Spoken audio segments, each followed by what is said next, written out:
Okay, matapos nga po ang mainit na eksena sa pagitan ni Trillanes at dating Pangulong Duterte sa pagdinig ng Quadcom, pumayag po. Pumayag na pong magpasampal itong si Trillanes kapalit ng ano po yon.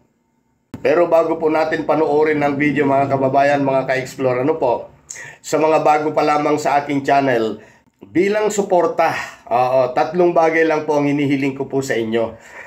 Pa-subscribe naman po dito sa aking channel. Ano po? Paki-like na rin po yung ating video at paki-share na rin kung maaari sa inyong mga friendships. Sa mga kaibigan ninyo, pwede po ninyong i-share yung ating video. Okay, maraming salamat po. Come again, sir? You're lying! Alright. Ang video ito ay courtesy po ni Attorney Claire Castro. Paki-check nyo na lamang po yung kanyang channel at isubscribe nyo na rin para lagi nyo po siyang nasusubaybayan. Nako, masisiyahan kayo sa panonood po sa kanya.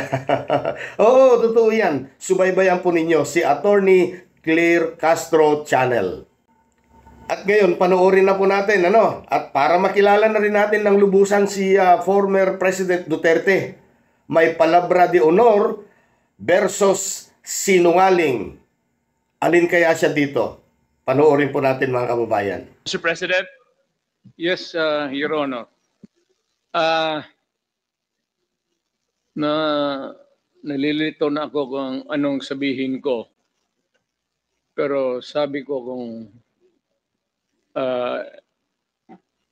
if I'm lying or if my statements are falsely stated, if there is an iota of magbigti ako.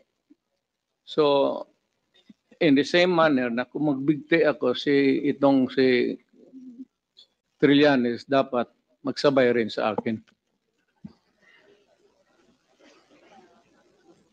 Okay, duly noted of your thoughts, Mr. President. Former Senator Trillanes, you're recognized. Maraming salamat, Mr. Chairman. Ito pong dokumentong ito po yung naging basis ko nung plunder case na final ko kay Duterte noong 2016. At ito po ay inimbestigahan ng Ombudsman at ang Deputy Ombudsman Arthur Carandang, and I think the Quadcom can invite him. Siya ang nag-conduct ng investigation. Humingi siya ng dokumento sa AMLAC at kinonfirm niya. And because of that, tinanggal ni Duterte si Deputy Ombudsman. Now, aside from that, so pwede natin, suggested by Chairman Paduano, na yung AMLAC mismo, unless, since hindi naman na siya incumbent, pwedeng ma-access yun with the waiver. Pero we've been there before. Nagsabi na yan siya na magbibigay siya ng waiver. Puro bluff yan, pero hindi. Kaya nga, mas maganda kung ma-draft na po natin yan ngayon para papirmahan niya yan dito, no? Para wala nang alibay. Pero ito po, I'll be presenting later on, Mr. Chairman, a video of his actual admission of these accounts. No? So, ito naman pong mga cheque na in-encash, in-extract lang namin from that long list. Mga managers checks po yan, hindi nawawala sa system po yan. And later on, exempted sa impeachment cases, kaya pwede po lumabas yan, ipepresenta po yan. That's the smoking gun ng proceeds of the illegal drug trade ng Duterte crime family. Salamat po, Chairman. Thank you very much, Sir, I have to respond to it. This guy President, is with all due story. respect, I'll have to follow the rules. Yeah. I will give you time later, Mr. President. I will give you time later. Just so that we can put to rest this issue of waivers, because it's been going back and forth. Will the former president be okay that if we draft the waiver now, that it be signed today instead of tomorrow? Will you be fine with that, Mr. President? Anong kapalit, sir? Hindi. Sampalin ko siya sa publiko. Hindi, wala naman. Ngayon na. Wala pong ganunan. Mr. Chairman. I'll give you, sasampalin ko sa Mr. Chairman. Session suspended.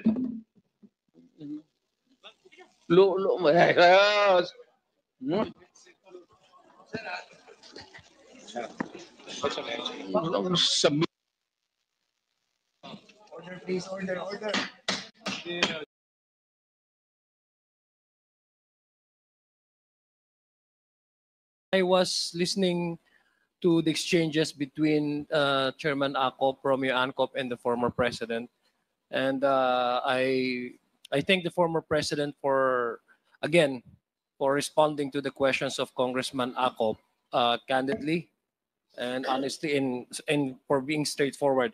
I also pick up one of the questions from Chairman Acop when he asked the former president was he's willing to sign any waiver, and straight away the president gave an answer, affirmative answer. Bangko, sir? Yes, the waiver. Yes. So I'd like to ask again, Mr. Chair, for fairness sake, no, to the former president. Did I hear it correctly? Hindi, ganito lang, sir. Give me one purpose. Isa lang. Bakit i-produce ko i-produce ko? Ang problema, yung bank account hindi yung akin lang yan, pati sa asawa ko. So I cannot waive her right to secrecy. Ako wala akong problema. But the problem is, joint account yan eh.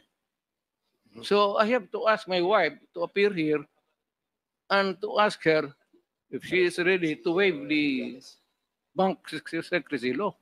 So is it, okay, thank you very much for that, Mr. President, for clarifying. So is it now the understanding of the committee when the former president was asked by Chairman Acop that would the president be willing to sign any waiver? Would that be safe to assume, Mr. Chair, that would be conditional? Or because I presume when the former president right away answered the question of Congressman Acop, I presume that it was actually in affirmative and it was actually in all candidness, all honesty. I'm sorry. The problem is, what is the purpose of this investigation? Am I under the investigation? Bakit ako mag-produce maghingi kayo ng bank accounts ko? Yes, Mr. Chair, I was just merely requesting. What is my purpose here? No, Mr. Chair, with all due respect, I was just merely confirming. That's why when I asked the former president, confirming and to elaborate further on the question propounded by Chairman Acop, it got my curiosity and I got intrigued because, when the question was straightforward and the answer was also given straightforward. I was just confirming now, Mr. Chair, with the former president.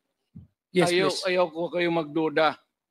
So if not in public, I'll give you a copy. I will show you a copy on condition na it sticks with you.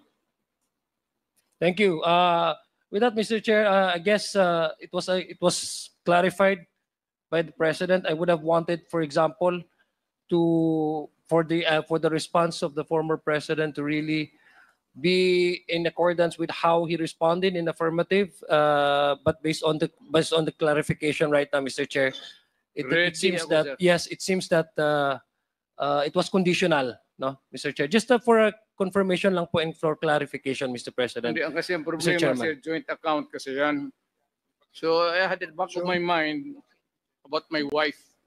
Mukhang nagdalawang isip na kasi rito si dating Pangulong Duterte at binabawi na niya dahil yung kanyang mga bank accounts daw ay joint accounts with the wife. Okay, I understand that, Mr. Chairman, Mr. President. I'm sure you have a wife and you have bank accounts.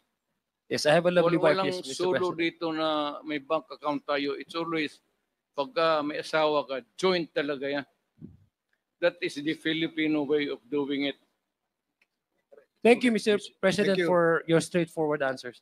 Thank you, Congressman Mr. Jong. Mr. Chairman. Yes, former Senator. Trillanes. Well, just for the record, joint account between Duterte and Vice President Sara Duterte. So sila not the wife. Yun po ang dun sa nakuha natin. And just like what I anticipated earlier, Mr. Chairman, na yung pagsasabi niya na he's willing to sign a waiver, it's the same thing. It's always a bluff.